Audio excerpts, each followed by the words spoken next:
The Mayo Experience. That Mayo Experience. That Mayo Experience. That Mayo Experience. Experience. Welcome to another edition of the Dogger Pass Podcast. This for UFC Vegas 15. I'm Paul Shaughnessy. Matt Best on the sticks behind the scenes. And Cody Saftic.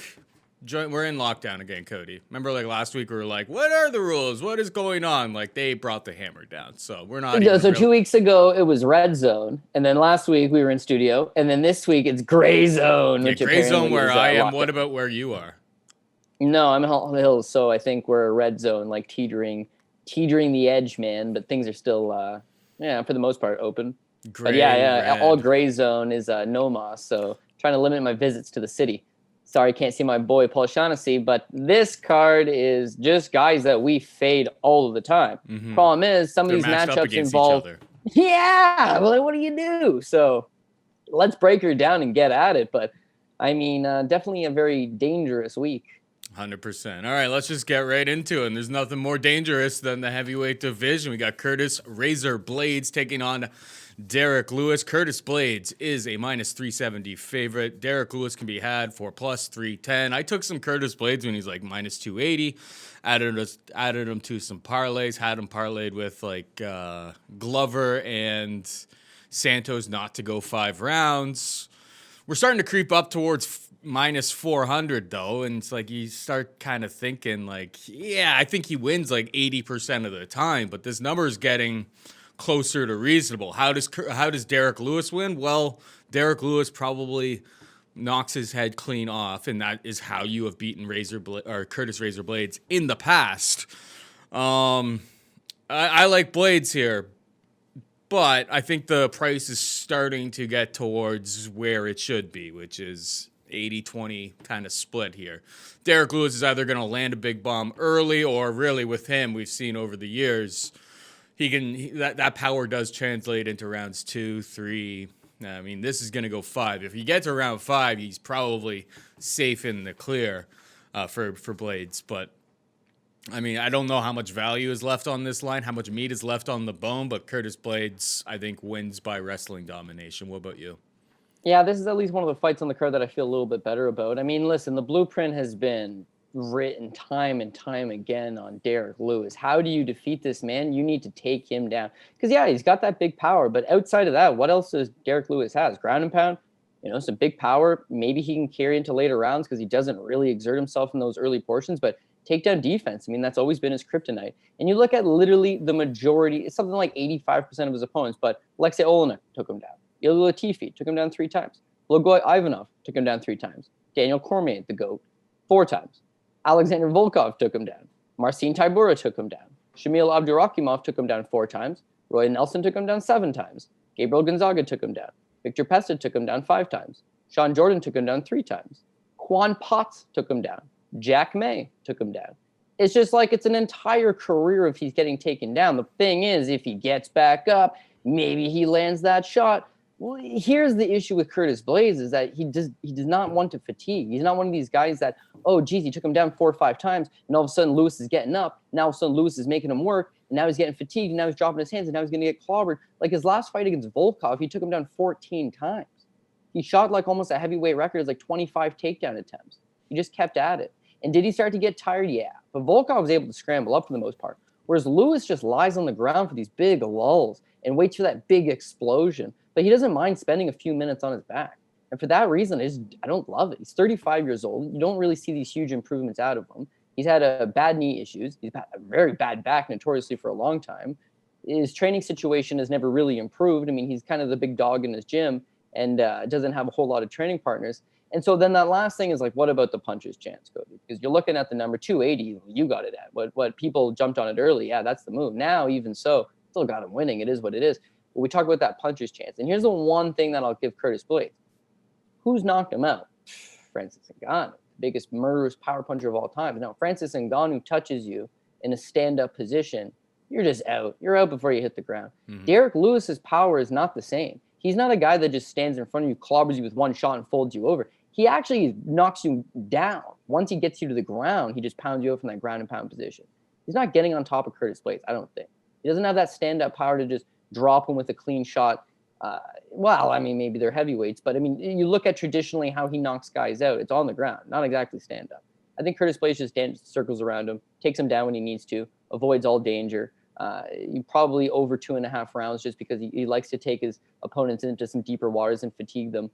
But this is a bad stylistical matchup for the Black Beast. And with Curtis Blaydes, they're trying to promote this guy as a heavyweight contender, someone who's going to fight for the title. He's still one of the younger heavyweights that is ranked currently in the top 10. You know, the promotional machine's behind him. He can fight 5 rounds. And with Derek Lewis, it's like, yeah, 3-fight winning streak, but it's just a fun story. And you just go back a few fights and you look at the Ilir Latifi fight. Here's a 205er who's 5'8" and is just taking him down when he needs to, controlling him when he needs to, arguably wins that fight. It's save for a few moments of Lewis swinging at him. Like, Blaydes is just going to completely neutralize that. He's a much, much, much bigger man, and he should be able to have a lot more success holding Lewis down when he does get him there. So give me Curtis Blaydes, give me the over 2.5 rounds. I think that as far as the main event goes, should be straightforward. The other fights on this card, however, ooh. We got Anthony Lionheart-Smith taking on Devin Clark. Anthony Smith, minus 135 favorite.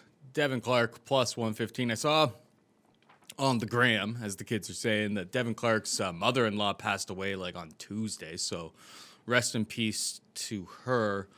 That's got to be a tough situation for him. Devin Clark's not exactly a guy who I ever thought was he's really, really small at 205 pounds. I know that we've done pretty well, at least recently, kind of getting off of or staying away from Anthony Smith, fading Anthony Smith. But I think the price is right here at minus 135. I haven't made a bet on this yet. I was waiting to talk to you. Basically, this entire card, I want to see where your head's at before I start pouncing. Maybe a little bit of buyer's remorse from last week.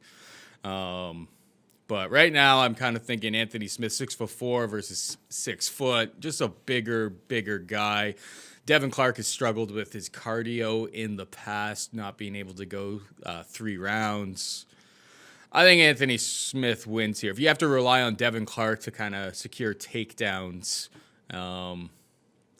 he just hasn't shown the cardio to withstand or to maintain that type of game plan over the course of 3 rounds. So I think Smith gets back on track here. What about you? Yeah, with Anthony Smith, it's definitely a step down in competition, which is exactly what he needs. You look at his last 5 fights, Volkan Oezdemir, John Jones, Alexander Gustafsson, Glover Teixeira, Alexander Rakic. It's like it's murderer's row. And for the most part, he gives a good account of himself until he just gets tired and falls apart. When you fall apart against world-class competition, these guys are making adjustments. These guys keep bringing that pressure. These guys find ways to win. You can't make these late fight lapses. But now he's dropping down to take on Devin Clark. And yeah, very reasonable line, minus 135, considering they're trying to sell you this guy as like a minus 220, minus 250 favorite against guys like Glover Teixeira. Mm-hmm. You know, he's in it against guys like Alexander Rakic. And now he gets Devin Clark, and all of a sudden we're off of him. And how's Devin Clark going to win this fight? Well, he's got to use his wrestling. He's got to be able to take him down. He's got to be able to neutralize him. But here's like that common misconception about MMA. How do you win a fight? Well, there's 3 ways to win a fight. You outstrike a guy, you got better striking. You can out wrestle the guy, you know, you establish top control. You're a better grappler, you know, you can work off your back, try to submit him, do all that. But the one way to win that we don't always factor in is just cage control. And that's the key to victory here for Devin Clark. He just needs to get Anthony Smith up against the cage and just try to neutralize him. Smith's takedown defense is okay. If you do get him to the ground, he's not great off his back. He's got like this turtle up defense. If he gets to his hands and knees, he just kind of lies there and just like absorbs a little too much punishment, hangs out there a little too long. But he's a quick starter. And then these fights against Rakic, these fights against Glover, they're going later into the rounds. He's tiring, he's slowing down, he doesn't look as good. This is a 3-round fight against a guy in Devin Clark that doesn't push much of a pace outside of up against the cage. Yeah, I would say it's Anthony Smith. He's just such a much bigger guy that you know, junior college wrestling background from Devin Clark just doesn't quite get it done. And you see Devin Clark against guys like Daquan Townsend, like he's not even having great success in his wrestling against those type of competition. He's just able to neutralize him against the cage. That's going to be way harder against Smith. And surely Smith taking a fight with Clark knows for sure coming in, what's this guy going to try to do? He's going to try to take me down. He's going to try to get me up against the cage. Those guys at Factory Muay Thai, hopefully they've got it snuffed down. They got a good game plan. But I would agree. At minus 135, I think Anthony Smith. Now, maybe we chase that prop a little bit with, do you see this fight go in the over? See, Anthony Smith loses this fight. Minus 135 plus 115. If Smith's going to lose, it's going to go to decision, right? He's going to lose this fight by decision. Clark's not putting him away. Whereas if Smith wins, you know, we always talk about Clark's chinny. It's like, is he? He's been wobbled, but he just fights such a pace that doesn't allow, there's not a whole lot of open room that he's able to survive, I think, a lot of time. A lot of his fights have been going to decision lately. So maybe if you don't feel 100% confident with Anthony Smith, maybe he does shit in the apple pie. Maybe he does lose. The same price, you could just take fight goes to decision. And if you're a degenerate and you really want to juice it up, then you would take Anthony Smith and you maybe chase that Anthony Smith by decision. If you're the most degenerate and you are taking Clark, again, Clark by decision. You're chasing those extra points. But as far as my mind goes, I'm seeing the over hit in this fight.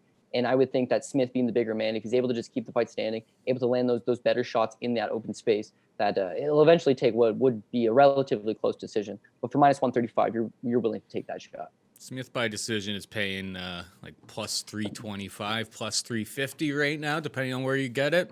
I don't hate that, but let's continue. We got Josh Parisian taking on Parker Porter. Parisian minus 200 favorite. Porter plus 170. I remember watching Parisian on the Contender Series, and he was taking on some guy who weighed in at 215 pounds. Clearly a light heavyweight who took the fight on short notice. He got clipped a whole bunch of times in that fight. Watched it again last night. It's just kind of a missed opportunity because I wrote on Twitter at that August 18th, I wrote, sign him so I can fade when he fights a heavyweight.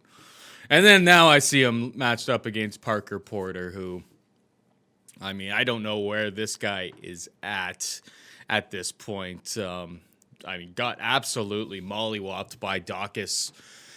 And I watched a couple of his fights. I watched him against Bruinstrup. And, man, the level of competition that this guy's been taking on is pretty low. Anytime he's taking on any sort of step up in competition, these are years ago. He had a 3-year layoff from 2015 to 2018.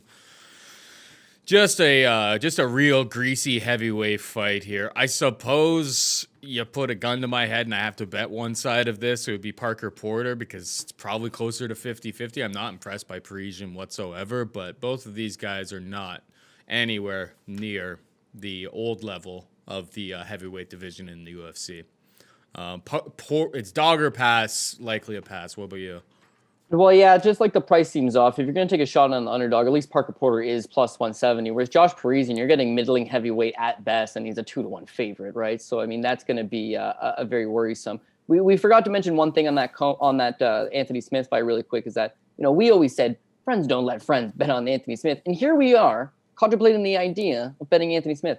And you're going to see a lot of these spots in this card because that's exactly what it is. Josh Parisian, it's I wouldn't advise a bet on him for the most part versus Parker Porter. It's would definitely not advise one. So who are you going to go with? Personally, I'm going to go with Josh Parisian. I just think he's made those better improvements. This is what I actually do like about him. When he fought in Contender Series, and I agree with you 100%. It's a minute and a half. He lands a spinning back fist, but it's ooh, this guy is not going to last long. And Dana, instead of giving him a contract, and you've got a cool knockout, knows he's a little bit green. Instead, gives him a spot on the Ultimate Fighter. Says, you know what? Why don't you come on the Ultimate Fighter? We got the heavyweights. Takes on Michelle Batista, who's got 2 wins in collegiate wrestling, not collegiate, sorry, but world championship wrestling. Or Daniel Cormier, a guy who's Olympian out of Cuba. Bad matchup. He gets taken down. He gets beat up. Whatever. It is what it is. He comes out of that. He loses his next fight. This guy's definitely bust. He's definitely bust. But you know what? He fought 5 times that year in 2019. Gets 5 fights in. This year as well, this is going to be his 3rd time fighting. And you watch him. He's a mobile heavyweight. His gas tank seems to be okay, although he's getting a lot of finishes. But you know what? I see improvements of him every fight out. He's fighting a lot of cans. But you're seeing those improvements every time out. Parker Porter at 35, he's done, man. That layoff effectively was the end of him. When he took that 3-year layoff from 2015 to 2018, it was okay, this is the end of your competitiveness. He's a tiny heavyweight in terms of, his legs are huge, but he's a short little heavyweight. He retires. He comes back 3 years later, fights an 8-17 opponent. Just for shits and gigs. Then he fights a 9-9 opponent. For shits and gigs. Then he gets those wins, like you said, that Durley-Bronstrup fight. Durley-Bronstrup is a mad journeyman at this point. And a light heavyweight as well. Yeah, and he doesn't look good against these guys. No. Light heavyweight, get him to some deeper waters. The old man crumples. He's able to take advantage. He gets the win. Whereas Chris Daukaus, it's okay, this is your shot. This is the man that once fought John Jones. He's never got his dues. He took that layoff. He's come back from layoff, fought nobody effectively. And now he's got a UFC debut. That's cool. He's already overachieved at this point. He's already had his dream. And Chris Daukaus just mauls him. There's no spots for Parker Porter in there. I didn't think he looked good at all. Gets a second fight in the UFC. That's cool. Winnable fight against Josh Parisian. But how is he going to win this fight? Got to take Josh Parisian down? Could, but I think Josh Parisian is actually the better grappler. as long as he doesn't end up on the bottom versus this, short little stubby of a man, Parker Porter on top of him. But in that open space, like, he's just a bigger man. He's going to throw those more flashier techniques. He's going to be longer. Parker Porter's gas tank shouldn't overly hold up. It's a pass. It's a pass. But because people are going to want action on this card, they want to pick, I am going to take Josh Parisian. I honestly do think that those improvements are going to be shown here. And again, he's only 31. At heavyweight, that's young. He probably won't look good for a few fights. He may never look good. But the fact that he's getting a little bit better, but fight between fight, that's perfect. With Parker, I just don't see it. So dogger pass seems fair enough. I just can't get behind Parker, so I'm going to have to hit like a flat pass. Yep, that's fair. All right, let's move on. We got Miguel Baeza taking on Takashi Sato. Baeza is a -150 favorite. Sato can be had for +130. Probably one of the better fights on the card, to be perfectly honest. Where's your head at on this one? Well, Baeza's been making me look half foolish so far. I mean, he comes from the Contender Series where he beat Victor Reina, and that's an easy win as far as I'm concerned. Like, I'm just not high up on Victor Reina at all. And it is a decision victory, and he looks good in some spots, but you see where, he's still green. He's still young at the time. He's still developing. I think he's a BJJ black belt. He's out of MMA Masters in Florida, so he's got that flashy, like, almost capoeira style, good kicks, but he's green. He's improving. Then they give him Hector Aldana in his debut. Obviously, you're not taking Hector Aldana, so you take Miguel Baeza. He wins the fight. He wins the fight in the second round. I don't know that he looked good developing, but it's Hector Aldana, so it's hard to get a real good read. Then I faded him in that Matt Brown fight. There's something about him. He leaves his chin in the air. He seems really hittable. I just don't know how he's going to wear a shot.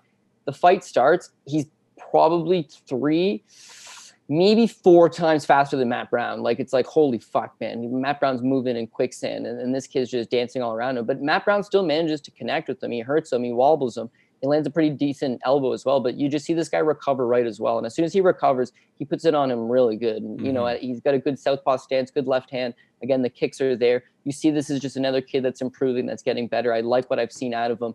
Now it's like, okay, do you take him against Takashi Sato? Sato's just a banger. And when you look at his level of competition in the UFC, when they've given him the Ben Saunders of the world and the Jason Witts of the world, he's just going to go out there and crush those guys. Does he go out there and crush Baeza? No. But it's possible. Because, again, Baeza leaves his head up there. And with Sato, I mean, he's just trying to line you up with that big shot. But once these fights kind of go into deeper waters and Sato runs out of moves, that's where I think that Baeza's output should just, like, eventually win the day. Just chip away at him with kicks, stay on the outside. If the fight does hit the ground, he's actually the far better grappler. So give me Miguel Baeza, but just not a spot that I feel super confident about. We got the Alpha Ginger, Spike Carlyle, taking on Bill Algeo. Carlyle -175, Algeo +155. Rewatching Algeo last night against Lamas. I mean, the guy keeps his hands real low. Maybe that's because he's concerned of the takedown from Ricardo Lamas, but like, he lines up some like a serious flying knee, which stuns. Like, that was Lamas was like a -300 favorite in that spot, and Algeo gave him some hard times for sure. Spike Carlyle, on the other hand, fighting against our boy Billy Q last time out, super close fight. I see him putting in time right now with, or at least he had a picture on his Instagram. Who knows? Maybe they only worked together for a day, but he worked with Giga Chikadze a little bit for this card, which I feel like, in terms of the style of Algeo, that's probably a pretty good look that he would get in this spot. But here's my major concern. I think Algeo, most of his wins, you go through his record, most of his wins come by knockout. He's got some flashy techniques. He's a fun fighter. This should be one of the more entertaining fights on the card. Like, I'm looking forward to this one, to be perfectly honest. But Carlyle may just be cast iron, and as the fight goes on, like we were talking about, I think Spike Carlyle's gonna gas when we were taking on Billy Q, and you know what? Billy Q brought that fight to a pace that little to no people at featherweight can really keep, and Spike was, I know he's, by the time we got to round 3, he definitely slowed down, but like, Spike hung in there at that pace. So right now, like, for me, it's kind of dog or pass. I think Algeo just has a little bit more tools in the shed at this price specifically. He just has a little bit more tools in the shed in terms of like his the striking techniques and all of that. But super fun fight. What do you think about this one? Yeah, when the first got released, I was like, it's Spike Carlyle. How could you not like this guy? I mean, he's just got like a funny personality, talks absolute amount of shit. It's just like, good God. But that's to a certain extent what fans get excited for. Comes in that fight against Billy Cantillo, and we are on Billy Q big time. And boy, oh boy, was that a sweat. Because here's the thing with Spike Carlyle. There's very few guys at this weight class that are that strong. He was so strong, Paul, that when you look back at it, he only actually took Billy down 3 times. Mm-hmm. The thing is, when he took Billy down, Billy couldn't do shit. And Billy is really scrambly off his back. Billy loves throwing up submissions. Billy just loves pushing the pace. Despite Carlyle just proved to be too much. There was a couple spots there was like, oh, Billy's about to hit a sweep. And as soon as he went to do anything, no. Billy took Spike back twice, right? Billy takes you back, it's game over. Spike literally would just go 2-on-1 wrist control, turn right back into him. Like, my God, this guy's a strong guy. But I think being that strong, he exerts a lot of energy. And yeah, I had a lot of money on Billy. And yeah, I'm a big Billy supporter, as you guys probably all know by this point. But I truthfully thought Billy did win that fight. And why it was, Spike was on top, but he was tired and he wasn't doing anything. He was just allowing like Billy to try to land these small shots, and Billy tried to scramble, and Billy trying to throw up submissions, and Spike mostly just tried to hold him down and neutralize him. With Bill Algeo, it might be exactly the same thing. Like, Bill Algeo fights at a really trepid pace. So people always say, well, the reason Billy won that fight is because like, he's just got an infinite gas tank. He's always going.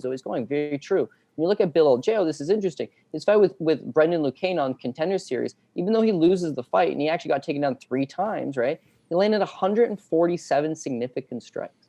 Incredible. His debut against Ricardo Lamas, he's a 3-1 underdog. The guy's got like a high school wrestling background, good jiu-jitsu, like he's a very well-rounded fighter. Comes against Lamas, he's going to get killed by Lamas. Lamas has got better grappler, right? BJJ black belt, better grappler, wrestled collegiately, better wrestler, way more experience. Bill Algeo is making his fucking UFC debut against a former title contender. Bill gave a really good account of himself. Not only that, he was outstruck 104-89. 89 significant strikes landed on Lamas, coming in on the spot. Took down Ricardo Lamas. Again, gave a good account of himself.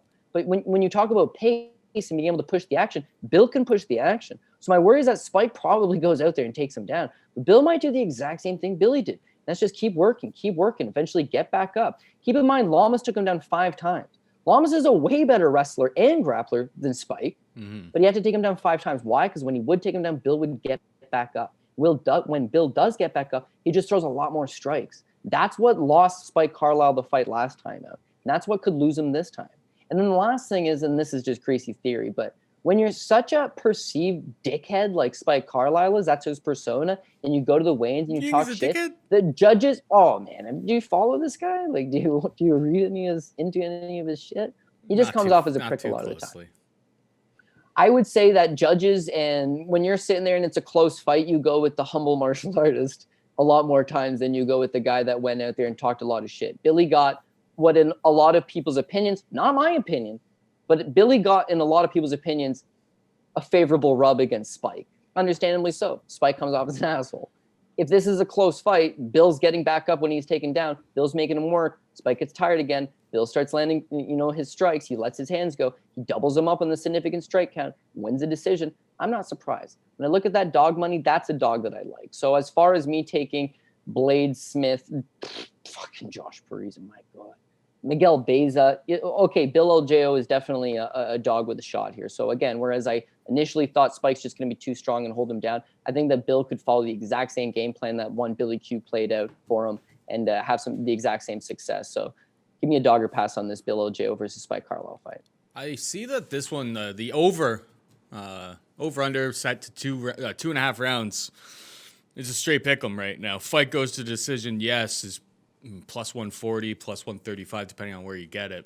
I mean, I think that's probably worth a look, too. I think Spike's super, super durable. We saw that even if he gasses out, gets tired against a guy like Billy Q, that he's able to hold on. And you go through these guys' records on the regional scene, they're absolutely icing people. But seeing Algeo be able to hang with Ricardo Lamas leads me to believe that you can probably hang with Spike Carlyle, who hits really hard. That's going to be the most dangerous part of a bet like that. But I think we may have uncovered my first bet of the card. I'm going to play the over in this matchup between Bill Algeo and Spike Carlyle. We move on down. We got Ashley Evans-Smith taking on Norma Dumont. Ashley Evans-Smith, a minus 140 favorite.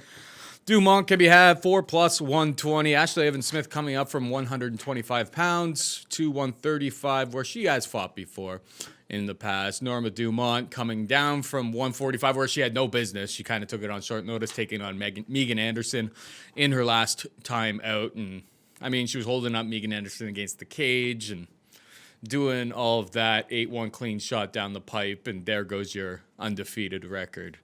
Where's your head at on this one, Cody?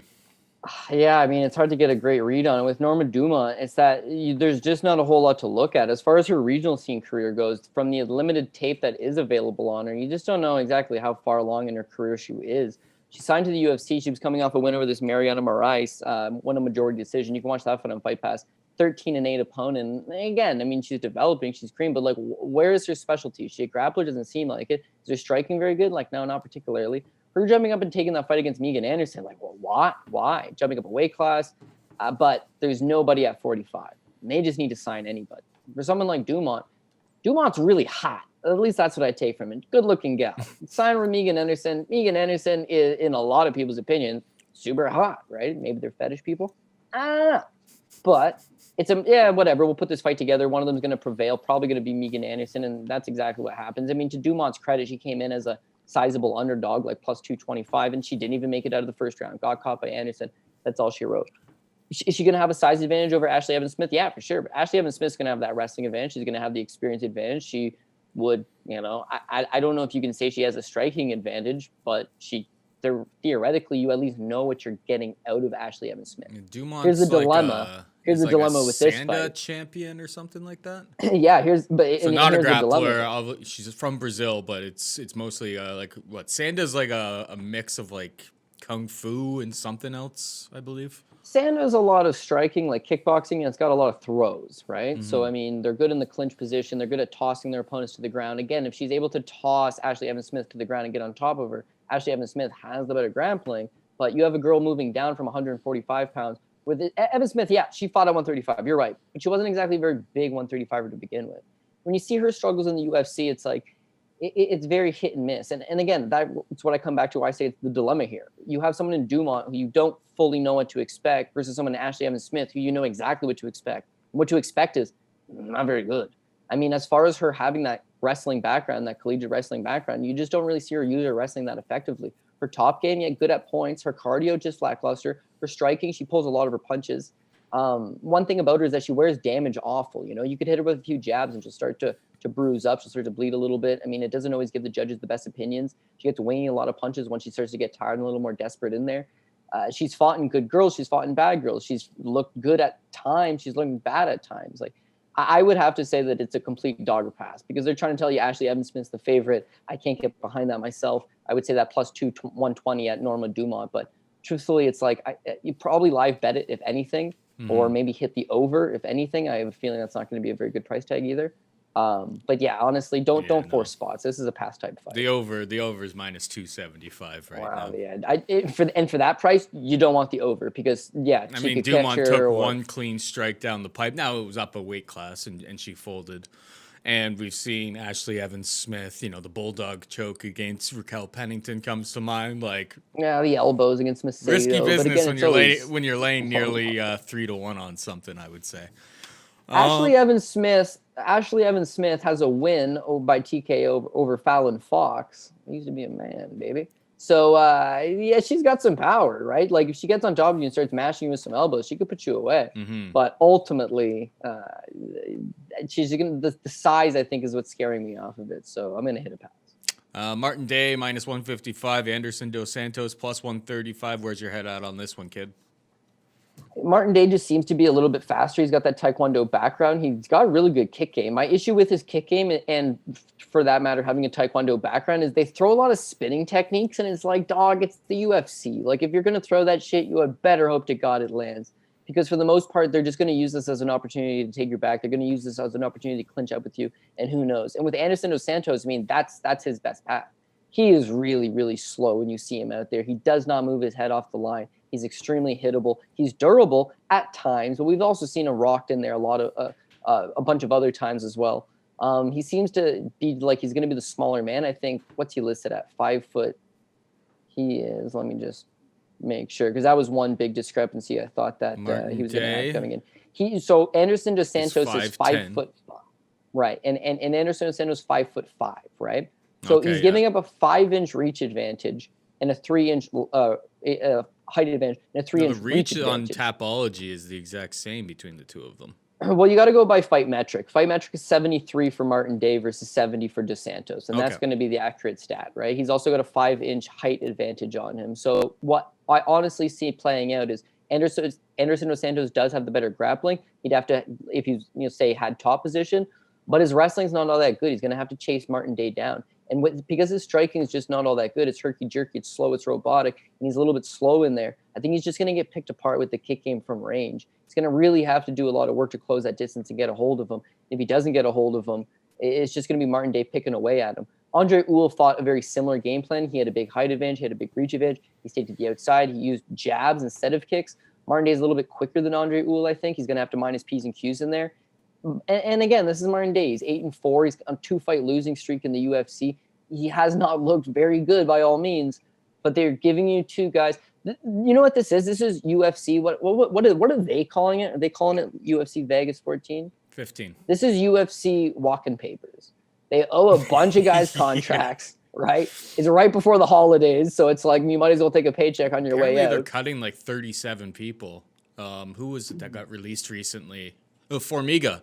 Formiga got released recently, and then they told him, or they told his manager that there's like 37 people who are also getting their walking papers. Like that whole Contender Series, they signed what? Out of the 45 fights, they signed like 37 people, or somewhere around, or 35 people. They took our jibs. That's what happened. But and just to tell you real quick, right? Parker Porter is fighting for his job. Effectively. Mm-hmm. Ashley Evans Smith is fighting for her job. Norma Dumont is fighting for her job. Martin Day and Anderson dos Santos are both fighting for their job. Gina Mazany. Rachel Ostovich and Gina Mazany are fighting for their job. Fighting for their job. We're at 7, by the way. Mm-hmm. Jonathan Pearce is fighting for his job. Malcolm Gordon, he's just 0-1 in the UFC. He didn't look very good in his last fight. If he gets blown out here, you could see it. Luke Sanders is fighting for his job. Yep. There could be 8 or 9 cuts right from this card alone. And yet 100%. We have to advise people on betting on some of them. So essentially we're telling you who's not going to get cut and who is going to get cut. That's what we're looking at in these spots. That's essentially, I'm glad that you phrased it that way, because that's basically what came to mind when I was running through this card. I was just like, how are a bunch of these people still on the roster? All right, so here is the spot, Cody. Gina Mazany is a favorite in a UFC contest. She is a minus 135 favorite. Rachel Ostovich can be had for plus 115. Gina Mazany, obviously, used to fight at 135. Got folded by Avila last time out, a couple knees to the body, and that was kind of all she wrote. Rachel Ostovich, I kind of forgot about it, but she was looking great against Paige Van Zandt in that fight. Took her down multiple times, landed some big shots over the top. I know she's 4-5. I don't know what her training camp has been like. Went on her Instagram, which is great, but God, it's not great for like finding out who she's been training with, and what she's been doing in terms of a training. But like, great, she's got some great moments going on over there. Gina Mazany, on the other hand, on her Instagram, like, she's looking the best shape she's ever been in. She's obviously training at Kansas City. What's the name of the gym right now? Tim Elliott. Obviously, her boyfriend is Tim Elliott right now. She's looking amazing at 125, best shape of her life. Obviously, both of them are going to be very motivated. But after rewatching Ostovich versus Paige Van Zandt, like, Ostovich was winning every single moment of that fight until she submitted to that armbar from a sneaky little transition. But she was sticking to the game plan, taking her down, doing everything. So it's dog or pass, baby. I don't know if I'm gonna have the stones to pull the trigger on this, but it's Ostovich or pass, in my opinion, plus 115. Yeah, you know what? The only reason you could talk yourself into making a Rachel Ostovich bet is, again, you go on Instagram, you look at that first picture, you look at that 8th picture. Baby. outside of that, it's like, listen, she's been on for 2 years, right? So is it possible that she made improvements? Yeah, entirely. She was known for her jiu-jitsu, but she doesn't look overly physically strong. When she was on The Ultimate Fighter, it's just like, it's a big time work in progress. But her jiu-jitsu, it's wily. Like, she likes to scramble. She could throw up that submission potentially. Yeah, I think that if anything, that's in play. When she fought Paige Van Zandt, like you're saying, striking looked like it had been making some improvements. To get submitted by Paige Van Zandt would really give you the impression that you are not, in fact, a good grappler. But she's 27 years old. What has she done between 27 and 29? Like, that's entirely up to her. Being in Hawaii, I can't knock on the training situation. I wouldn't say that it's ideal to me making those optimal improvements, but we also just don't know. Like, is she Max Holloway in Hawaii, training at a good level, getting those rounds in, like putting a camp together around her, or is she mostly taking these pictures on the beach, which I'm not against, but it seems like she's taking a lot of pictures on the beach. 2-year-long layoff is just a problem because once she pulled out of that Veronica Macedo fight, she got hurt. Again, it's like 6 months later, she got booked against Shayna Dobson. She pulled out. It's injuries. Are you able to train at your best when you're injured all the time? You're sitting on the sidelines? Like, I don't know. Gina Mazany is smart enough to realize that 100% her job is on the line here. She's taking on a 4-5 fighter who's she's coming down a weight class for the first time. She did the UFC a favor by taking that Julia Avila fight on short notice and then proceeded to get knocked down 22 seconds. So as much as it was a favor, it was also a bum spot. Previous to that, I mean, her record shows 1-1 in her last 2 fights, but as far as her UFC record goes, like, she has just not been giving a good account of herself. Well, yeah, she However, beat Valerie. She beat Valerie Well, Barney, who was 44 now. Yeah, 40. Maybe she was Yeah, 43 at the time when they fought each other. Like, that's a fight that would not take place under most sanctionable states and everything like that. It shouldn't be sanctioned, yeah, for sure. But look at that again, right? What was Valerie Barney's last fight before Gina Mazany? Go ahead and tell me. 2011. Right. So Where she had she a 9-year lost to- fucking layoff. Where she lost to somebody who didn't have a fight? Catalina Mutalungu. Valerie Barney. If you know anything about Valerie Barney, she runs the promotion she was fighting for, and Yeah. it was just some good times for the old gal. Her taking a fight with Gina Mazany is laughable. 43 years old, 9-year-long layoff, moving up a weight class. Okay, so that's not really a win for Gina Mazany. And then outside of that, she's just been getting smoked out of there. But here's where I'll give her the benefit of the doubt. Sarah McMahon, Sarah McMahon, former Olympian, with top-level wrestling, big and strong. Lena Landsberg, big, strong, at least more of a Muay Thai fighter, definitely more of a Muay Thai fighter. But, I mean, she's good in the clinch, and she's a bigger girl. Macy Chiasson was coming down from 145, had won the Ultimate Fighter. If anything, is just strong, has really shown its little else but strength, but has size and strength. And Julia Avila, who was a top prospect before getting a slice of humble pie her last time out. She hasn't been fighting scrubs. They bring her in to do a job. They bring her in to lose. They would love to keep Rachel Ostovich on the roster. They would love to keep Rachel Ostovich's career going and for her to get to 5-5. And who could she potentially beat? Well, maybe Gina Mazany. But like you said, Gina looks in really good shape. And coming out of Glory MMA and Fitness with James Krause and them, they're going to have a really good game plan for her. And that's kind of all you need for Rachel Ostovich is you got to do exactly what you did against Yanan Wu once upon a time. And I know it's not pretty, but just hold this girl against the cage and just wear on her and just make this grindy. Like as pretty as Rachel Ostovich is, make this an ugly fight. And just grind her. And eventually she'll fatigue. 2-year-long layoff is actually, pretty big to overcome in itself. So unless she's made massive improvements and I'm just not fully sold on that, I can't fully get behind it. So would I advise anybody to bet Gina Mazany as a favorite? Like, no. So, but I have to make a pick. So pick officially is Gina Mazany. Yeah, but is there confidence there? Like, no, not at all. 6-inch reach advantage for Mazany here. Well, Mazany coming down, like she wasn't undersized at 35, man. She was actually a decent size 35. Like she's looking to come down to 125 shredded on her videos. She seems to be working really hard.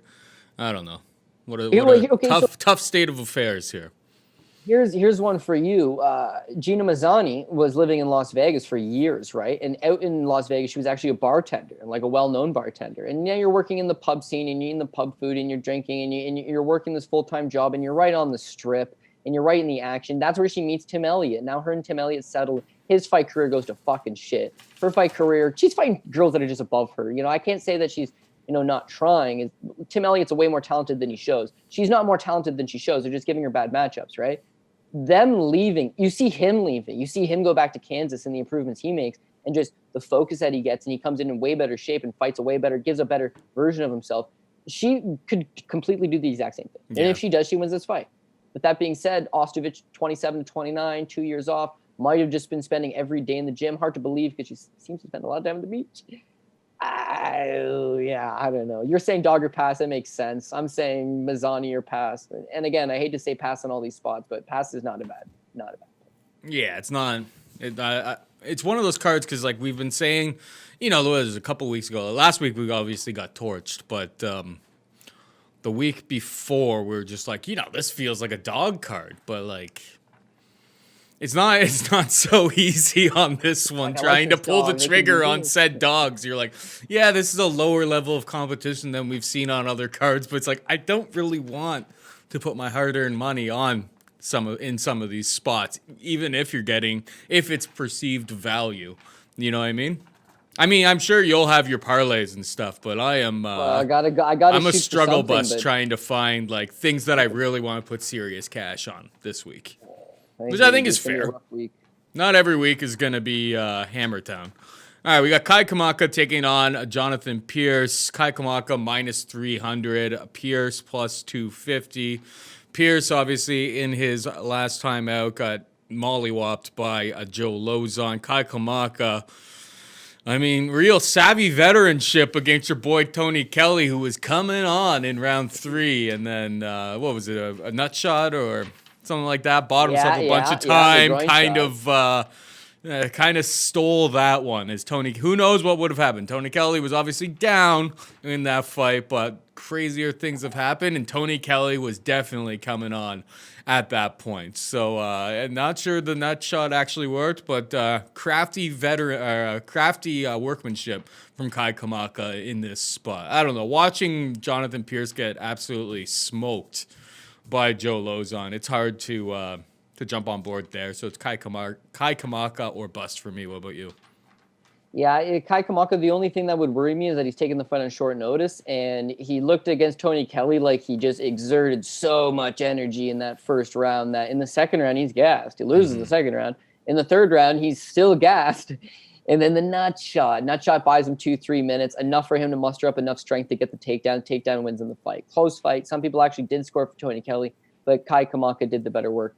The striking numbers are actually 114, both sides, which is crazy to think. Kamaka really did throw high numbers. And even in that first round, he lands something like 43 significant strikes. His boxing looks technical. It looks crisp. His takedowns are on point. He ends up scoring 5 in the fight. As far as DK goes, and we'll talk about that later, like he scored a tremendous amount of points in DraftKings against Tony Kelly. It's good. It's awesome. Perfect. If he goes out there and can do the exact same thing against Jonathan Pearce, you would have to think Jonathan Pearce is going to be fold over at some point. Jonathan Pearce was the beneficiary, at least he was supposed to be the beneficiary, of a Joe Lozon fight. Like, my God, Joe Lozon's dead at this point. It's 3-fight losing streak. Clay Guida knocked him out in 1 minute and 7 seconds. Chris Grutzmacher forced his corner to say, Joe, we can't do this anymore, man. He's coming off a 1.5-year long layoff, and he's a 2-1 underdog against Jonathan Pearce, who no one's ever heard of, and is making his UFC debut. And yet Joe Lozon goes out there. He clips this guy. He hurts this guy. He ground and pounds this guy. Minute and a half. Takes him out. So, where's Jonathan Pearce's chin at?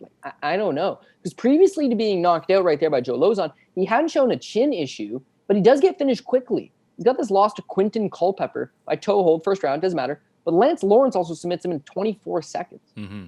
Maybe he's one of these guys that goes out there against lesser competition, looks good. He's an MMA lab guy. He's got a couple training partners on the card. He's grindy. He's got good wrestling. But if you can't take a punch, I can't get behind you. Especially because Kai Kamaka is a bomber. He lets those hands go. He lets them fly. You know why Tony Kelly is able to expose him a little bit in the second round? Because he survives the first, but he's hurt in the first. He takes damage in the first. His body gets worked in the first. Now, the anomaly here is that Kai Kamaka, you look at his record, he doesn't knock out anybody. His last 8 or 9 fights have gone to decision. He apparently has no power. But seeing Joe Lozon just put Jonathan Pearce away like that makes you wonder. Kai does the same thing he did to Tony Kelly, lets those hand goes, hurts this guy. He should be able to put him away, I would think. Again, this is a spot where you have Jonathan Pearce has not fought for a year. The Joe Lozon fight was a long time off. He's only 28 years old. They call him JSP. Did he make improvements? Maybe. Was he good to begin with? I don't know. Did he just get clipped and is a lot better than that? Probably, if we're giving him the benefit of the doubt. Kai Kamaka, his gas tank doesn't look good, but it looked like he had the skills, man. And for that reason, I got to think that he gets the win. Pearce was originally going to fight Sean Woodson, and I would have been all over Sean Woodson. And Kai Kamaka is just taking that matchup from him. Cool, all good. Pace yourself a little bit more. And if he does get into a greasy situation, then at least we know he can fall back on the wrestling. So give me Kai Kamaka. I don't love the price tag. I think that we're just assuming that Jonathan Pearce is no good, making Kai Kamaka a 3-1 favorite. But I see it. I do understand it. Mudaerji, -320 favorite against Malcolm Gordon, who could be had for a +260. What do you think about this one, Code?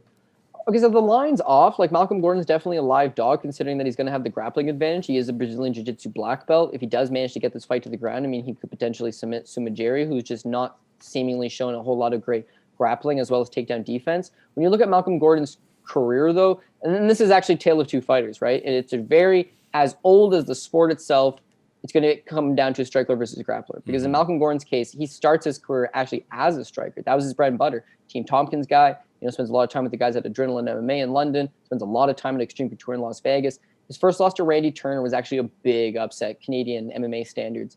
Nobody thought Randy Turner, the ex-military man, was going to come out there and upset him. Randy Turner goes out there and knocks him out in the second round. Hit him, hurt him, took him out. It was a big upset.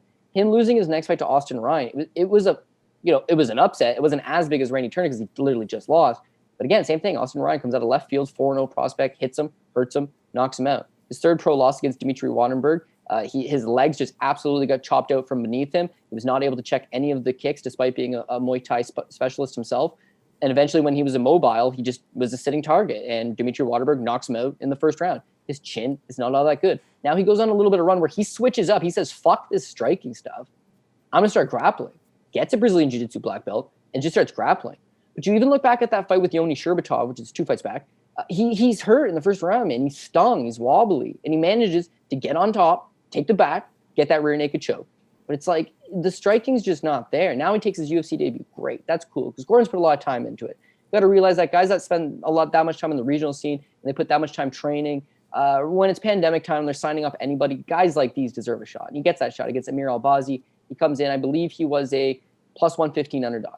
I was big on Albazi, you remember. And it's the same thing. Like, the striking's just not there for him. He just allows himself to there's no work in the pocket. Albazi backs him up. Albazi eventually, the fight does hit the ground. Takedown from Gordon, and then triangle choke submitted. He's becoming the grappler now. That's his thing. He's a grappler now. And yet, submitted by Amir Albazi in the first round. Maybe it's octagon jitters. Maybe it's ring rust. Maybe it's, who knows, all these different types of things. I don't know. Cut him a break. Maybe he'll give a better version of himself against Mudaerji here. But I expect Mudaerji to be the one giving the better account of himself. Because, again, you go back to his fight with Louis Smolka, let's say. Or actually, you know what? Remember how we just talked about how Malcolm Gordon, he's getting knocked out. He's getting wobbly. He's getting hit. He's getting hurt. If this fight stays standing, he's fucked. He's going to get hurt. He's going to get knocked out. He needs to get this fight to the ground. Flip side to that, Mudaerji, okay? First loss, armbar. Second loss, rear naked choke. Third loss, choke. The Louis Smolka fight, this is UFC debut in China, he gets armbarred. It's like he's been submitted in all of his pro losses. If this fight hits the ground, Gordon could definitely pull that choke, put it into play, and submit this guy. I could definitely see it happening.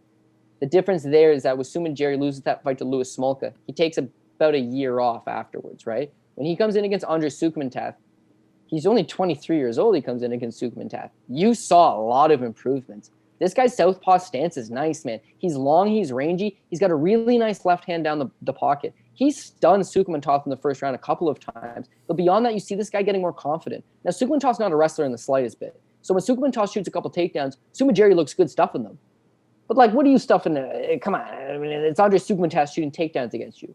With Malcolm Gordon, it's like better wrestling, I guess, than Sukmantath. But, like, how much? Not by a whole lot. Mudaerji's been making those improvements. And that Sukmantath fight, you guessed it, a year ago.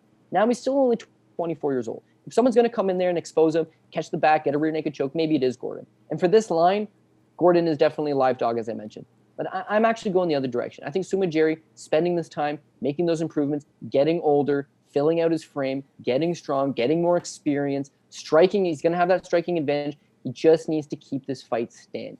Right now, I want you to go ahead and do me a little favor here right now, Paul. What do You're you on need? a computer. Do you have Mudaerji open up on Tapology, let's say?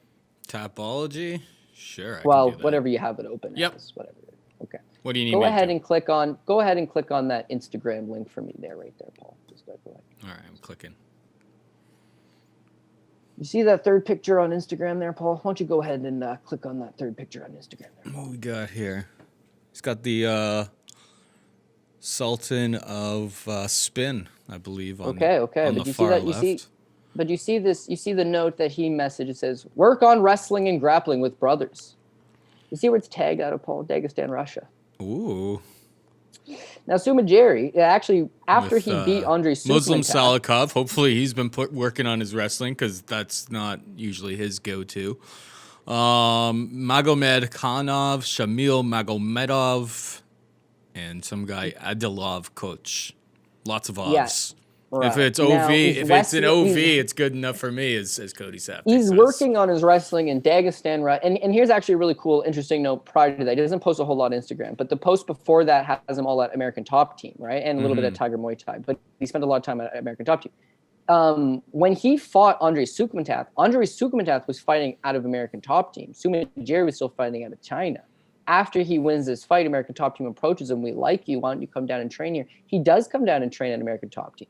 And then pandemic hits and he goes back home, spends a little time at Tiger Muay Thai. You see, he spent a little time with Peter Yan, all good stuff, and then ends up over in Russia working with a bunch of, Dagestanis. It's like 24 years old, he's doing everything in his power to make those improvements, to get better. That's exactly what I want to see out of him. That's exactly what I am expecting to see out of him. I think he takes Malcolm Gordon out inside the distance, probably TKO in the second round. But the line, man. I mean, the line's just not very good considering Mudaerji is still young, he's still green. He's just, you don't want to bet a guy like that at that big of a price tag, right? I mean, this fight, the over/under 2.5 rounds opened up at like plus 110. But like when these lines get opened, like the limits are super low on this stuff. So pretty much immediately it got jammed all the way down to like minus 150 essentially. It's minus. You can see it anywhere from minus 175 to minus 190 under 2.5 rounds. I think that's probably the best bet on this with this fight. Because essentially if like one minus guy wins, 240 to him go out. to decision. Yeah. I'd probably just take the under. Hopefully it doesn't get finished in the last like 2 minutes of the fight. But Malcolm Gordon, I mean, if we're worried about the grappling versus the striking, then hopefully somebody just finds a finish and you're on your way. Yeah. Well, and you nailed it right there, right? And like I said, it's the tale of two fighters. It's the oldest stylistical clash in the history. But one guy's been submitted in every single one of his pro losses. And the other guy's been finished in all of his pro losses as well, most of the time being by knockout. Come on, man. One guy's either going to knock him out or one guy's going to submit him. Like, it is what it is. And I got Mudaerji. I think that he gets that knockout. I think that he's going to be the victor. So, yeah, like you're saying, the under makes a lot of sense, obviously. Because, yeah, Mudaerji by knockout is that's plus 175. I guess you could do a lot worse than that. If you really feel passionate about that side. But I would still, he's in Dagestan, but he's doing grappling training with what's his face again? With our boy, the Sultan, Muslim Salikov. I mean, I don't know how many tips the Sultan of Spin is giving him on his grappling. Anyway, let's move on to the final fight on the card. We got Luke Sanders taking on Nate Maness. Luke Sanders, minus 145 favorite. Nate Maness, plus 125. Watched Munoz versus Maness again last night. And, I mean, he's lucky to come away with the victory in that spot. It was taken down, controlled for much of the fight. It looks like Luke Sanders had a kid about 10 weeks ago, so questions that I have about... I mean, there's always questions with Luke Sanders. He was a guy that had a lot of potential, I think, when he came into the UFC and through weird decision-making and... Always weird decision-making. It's tough to trust this guy, especially, like... He may be back here just to get a paycheck and good on him. Like, I mean, we all need to get paid. But I didn't really get the sense, like, creeping through his Instagram that he was putting in, like, crazy amounts of hours at the gym. Now, not everyone posts things to Instagram every single day. So maybe he has been putting in a lot of time. But very recently had a child. That is a bit of a concern. But watching, I mean, I feel like talent for talent, Luke Sanders should be able to win this fight, should be able to take Nate Maness down, and hopefully either find like a submission finish or ground and pound. I do think Luke Sanders is the better overall talent here, but my trust, he's broken my heart in the past before. So waiting to hear what you say before I jump in on anything here. Well, but what's your take? Okay, so if you're an OG fan of the show, then you'll remember that when Luke Sanders signed with the promotion, he was my darling. 31 years old, former RFA champ. He can do it all. I mean, his striking's good, his wrestling's good, his cardio's good. He's aggressive, perfect. Gets that fight with Maximo Blanco. It's his UFC debut. He's a plus 105 underdog. They give me underdog money on my boy right at the hop. And once you know it, he gets a performance bonus with a submission victory over Maximo Blanco. Good times. Then it turns out, in the years following that, Luke Sanders has potentially the most questionable decision-making of all times. Of all times, Paul. Anybody. I'm firm by that. And I'll tell you why. That Yuri Alcantara fight, he almost killed a man that night. He was beating Alcantara so bad, 10-8 first round, smashing this guy in the second round. There was no need to just play this leg lock game and get submitted by that knee bar. And he tapped really quick. It was just like, oh, man. That fight with Andre Sukmantath, he's all over Sukmantath. Why not take him down at this point, by the way? Nope, stands in the pocket, decides to strike with him, gives him the only option he has to win, which is puncher's chance to land that punch, and he gets folded by Andre Sukmantath. Bad luck. The Pat Williams fight, he didn't look good in that fight, man. He should have been able to go out there and take out Patrick Williams inside the distance. Wasn't able to, got neutralized in a lot of spots, doesn't matter. The Ronnie Yahya fight, we all know what Yahya is going to do. He allows him to have it. But beyond that, saying something like this guy's got the worst decision-making of all times, you can't just talk about just fights. This man was dating Becky Lynch, the WWE superstar. This man, Luke Sanders, broke up with Becky Lynch. Dumps her. She has a net worth of $4 million. Luke Sanders is fucking 35 looking for a paycheck in the UFC against Nate Maness on a curtain jerker. What are you thinking, man? What are you thinking? And so that's the problem with Nate Maness, right? Is that could Luke Sanders go there and take him down? Yeah. But this goes back to she's to moved on to Seth Rollins skills. now. Maybe something was going on. Maybe things Well, were if you already read- if you read already anything- falling apart behind the scenes. If you read anything, okay, first of all, if she's got the option between Seth Rollins and Luke Sanders, sorry, cool hand, Luke, you my boy and all, but yeah. Remember I said her net worth is 4, his is 9. It's Rollins. Anyways, beyond that, it's like, yeah, Luke Sanders has got a wrestling advantage for sure, but the Henan Barao fight, okay, he has his way, doesn't need to wrestle. No takedown attempts against virtually any of these guys. You know, the only guy he's ever taken down was Yuri Alcantara one time and then put himself into the knee bar. So he's not, even though he has a wrestling advantage over Nate Maness, he never really uses his wrestling. So what about that striking? Okay, that Henan Barao fight's good, but the first round, you see he's really like, he's got a lot of ring rust, right? Like his timing's way off. He's finding it difficult to time that right hand. The first round's actually really competitive, but it's just a shot to bits version of Henan Barao. Then eventually in the second round, he does line over with the right hand, does hurt Henan, and Henan falls apart. But Luke Sanders' coaches need to get after him after the first round. Like, dude, you need to get in that pocket. You need to go and force the action with this guy. Now you take Luke Sanders. He's been off for almost 2 full years. It's something like 18 or 19 months off on the sideline. Mm-hmm. He returns now as a 34-year-old. Actually, his birthday's in 2 weeks. He turns 35 in 2 weeks. Yep. He just had a baby 10 weeks ago, as you said. There's a lot of question marks, and the guy is already just the kind of all the skill in the world, right? But he writes the question marks himself, and now you're adding a bunch of them in that he's having a layoff, and we don't know where he's at. And Nate Maness arguably pay did attention lose to the that fight weigh-ins against on Johnny this Munoz. one. Maybe you'll be able to see. Maybe Luke Sanders comes in looking in great shape. But I wouldn't be shocked to see. I mean, the guy just had a kid 10 weeks ago during a global pandemic. Like, I wouldn't be shocked to see him come in the worst shape that we've seen. Yeah.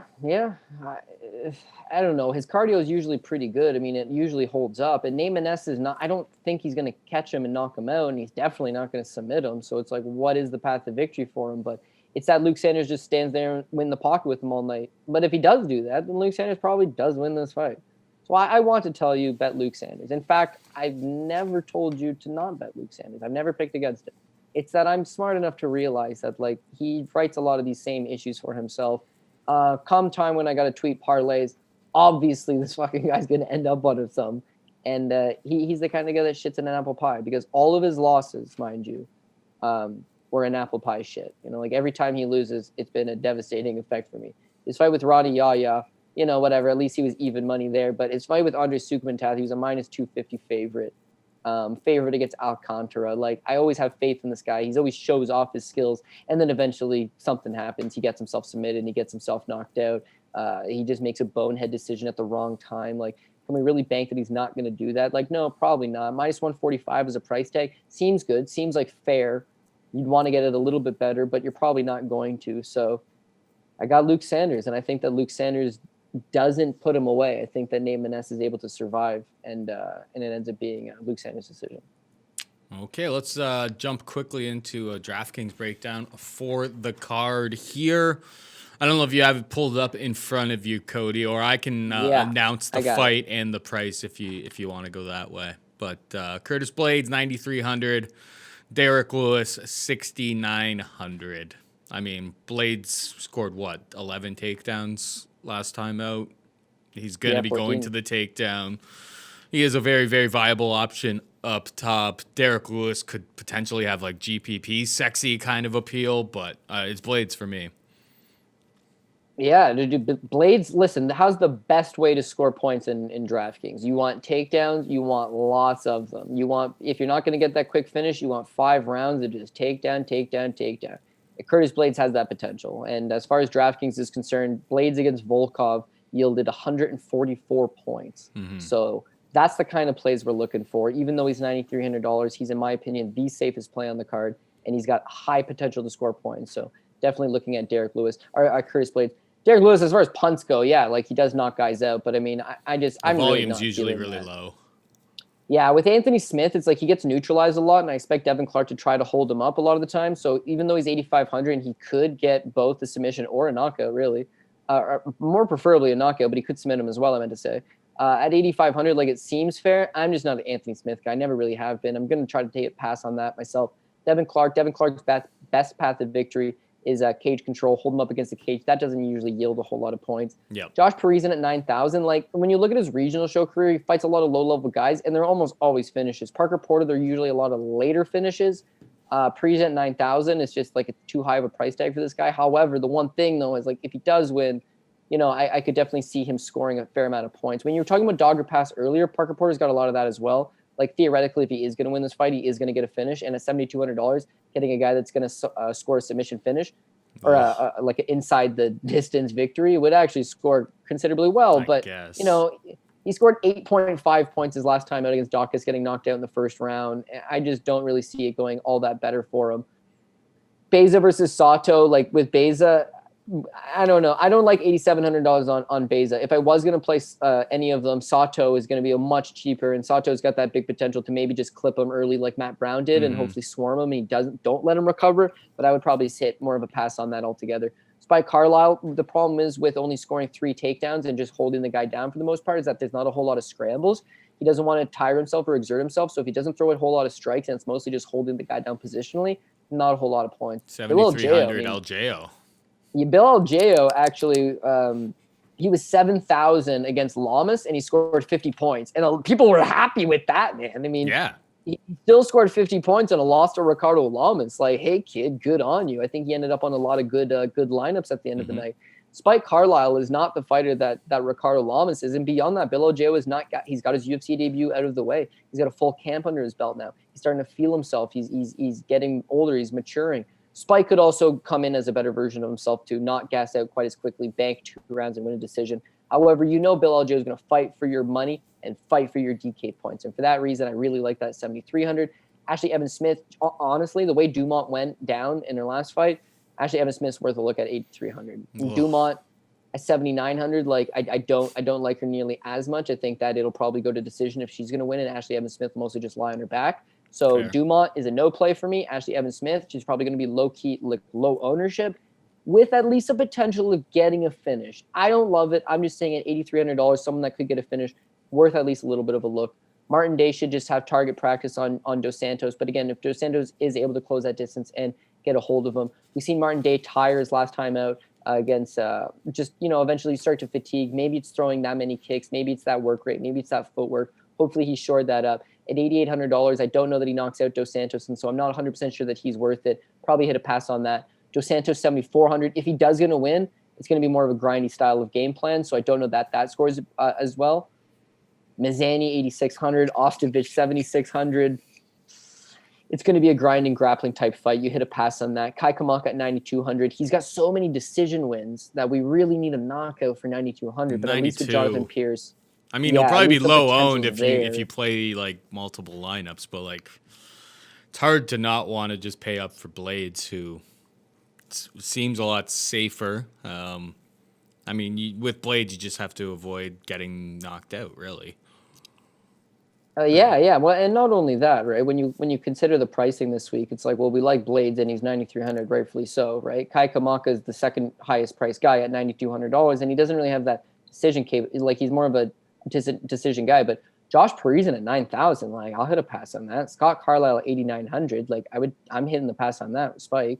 Martin Day at 8,800, hit a pass on that. Baeza at 8,700, hit a pass on that. And that's what leads us to our next one, Mudaerji. I'd pay up for him. I think that he's got really good potential to go out there and get the knockout. If you're not paying up for some of those other high up guys, you've got that money to spend. He is $9,100, but again, I think the path of victory for him is go and get the knockout. Mm-hmm. And if you just want to like wiki cap or, Tapology cap or Sheerdog cap, and you look, it's like, you know what? He went to decision versus Andre Sukmatath. Honestly, rewatch the fight, man. He hurts him. He hurts him bad in the first round. Every round, he's just touching him up. He's got him, beaten, bloodied, battered. Like Sukmatath's face is a mess by the end of the fight. And in the third round, he catches a kick and he just literally tosses Sukmatath to the ground, gets on top of him and just mauls him with elbows. Like he's feeling better. He's coming into his own. His cardio really checked out in that fight too. Like if he goes out there and gets that finish, like, yeah, hopefully he's lower ownership. Probably not going to be, but 9,100 as far as DraftKings purposes go, I got him. And then Luke Sanders, Nate Maness. Like I think it's going to go to decision. I think that Luke Sanders is the kind of guy that's only going to go out there and land 60, 70 significant strikes. If he's not going to employ his wrestling in here, he's not going to score points there. There's not going to be a ton of ground transitions. Maness is tough enough, but 8,400 is not the worst price tag in the world. So if you're going to take one of them, probably Luke Sanders. Flip side to that, Nate Maness at 78. If he's going to win the decision, probably only scores 70, 80 points in a decision, and that's right at what he's cost. So he's not high ceiling guy, in my opinion. The only way he becomes high ceiling guy is if, Luke Sanders' rock bottom basement ring IQ costs him again. And I don't know that Nate Maness is the guy to capitalize on that. So Luke Sanders is the play there. But as far as DraftKings go, like, it's mid-range. If you can afford Sanders, maybe slot him in. All right, we're just about out of time. But before we go, hit him with the Pogie Rob parlay for all the people asking. If you guys don't know by now, I just said it out loud. So now we know that you're not listening to the show. Hit him with the PRP. Yeah, okay. And then just the real quick backdrop there is that shout out to Pogie Rob, longtime friend and fan of the show. But yeah, I mean, we know him in real life. He's a good guy. I won't divulge his last name because, it's the day of the internet. But Rob's a super good dude. And it's just like an ongoing joke, Pogie Rob. Like, that's the joke. Rob is really good with numbers. He's a gambler as well. Maybe he works a job. I don't know. So the joke would be, how's this guy have money and he doesn't have a job? Well, he must be collecting Pogie, gambling, Pogie. Just a joke, whatever. If you know Rob, super good guy. It says right in his Twitter description, never bid on Pogie. But that's the joke. So the joke. I will add, he hasn't made all of his money by betting on the PRP, which I don't believe has ever hit. No. I'm not saying gambling like he follows our show's picks and he's made a bunch of money. Like, that's why I say he's good with numbers. Like, he runs a really good streaming operation. I know he's a sharp on really other numbers. He's good at like getting even plus money both sides, like hitting a line beforehand and then hitting the line once it goes the other way, like bankroll management, like, you know what I mean? And people on Pogie have excellent bankroll management because like you're living on a fixed income, right? Like, you got to be really good with it. So the joke is the PRP is Pogie Roll Parlay is a full card parlay because you put a couple bucks on it and if it hits, you're off Pogie, baby. It pays big. That's what we're looking for. We're riding Pogie. Some people like to bet $100 to win $100, right? You see a lot of these good cappers, they'll offer 2 plays on the whole card, right? And at the end of the night, hey, we won a unit. We won 2 units.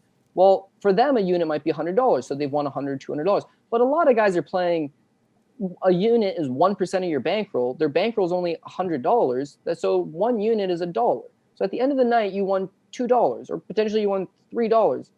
Was that worth it? Was that a good time? Like, so you bet the whole $100. Well, that's not a unit. You just bet a 100 unit play by bankroll management standards. It's confusing, but that's what it's supposed to be, right? So at least with the PRP, if you're a guy that has a $100 bankroll, put $1 or $2 on the PRP. And if it hits, a couple thousand, baby. Like, we're chasing that big value, a couple hundred, whatever we get it at that week, depending on the amount of underdogs and the amount of even money plays. And favorites and this and that, like different price every week. But that's what it is. The Pogi Rob parlay. We hit this bitch, we get off Pogi. That's the joke. It's obviously a joke. But in my lifetime, I've hit 3 PRPs, and I've been doing this for 6 years.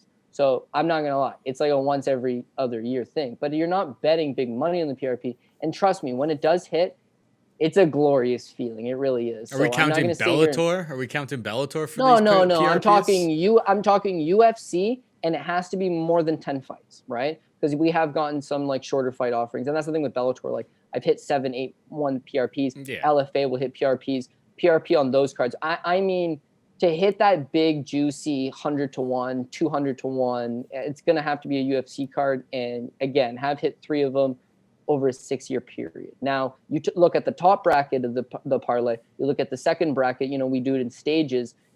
Those are obviously a lot safer, but you get them all eventually. It's going to happen, and we're going to will it into existence. I'm confident in that. Is this the card? Whoa, we would need some bounces if we were to go perfect on this card. But again, crazier shit has happened. We do get good bounces here and there. We've gotten bad bounces here and there. Hopefully this is a good week to get back in the win column.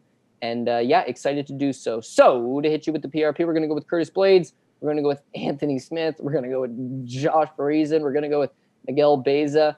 Bill Algeo would be dog number 1. I'm going to take Norma Dumont. That's going to be dog number 2. I know. Martin Day, Gina Mazany, Kay Kamaka, Mudaerji, Luke Maness. So we've got, or Luke Maness, Luke Sanders. So we've got 2 underdogs on this card. One of them, I feel that Bill will at least fight for that stat. He will give his best account of himself. I can't ask any more than that. The second one, I'm completely just taking that shot in the dark that Dumont is making those improvements. Her grappling's a little bit better, and it seems like she's been spending a lot of time on her striking.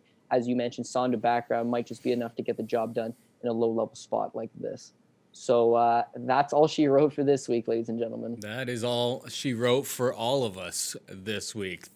Want to thank Matt Best behind the scenes for doing all the sweet cuts. Want to thank Cody Saftic for gracing us with his knowledge as always. For Cody and Matt, I'm Paul saying goodbye and good luck. Mayo experience! Experience!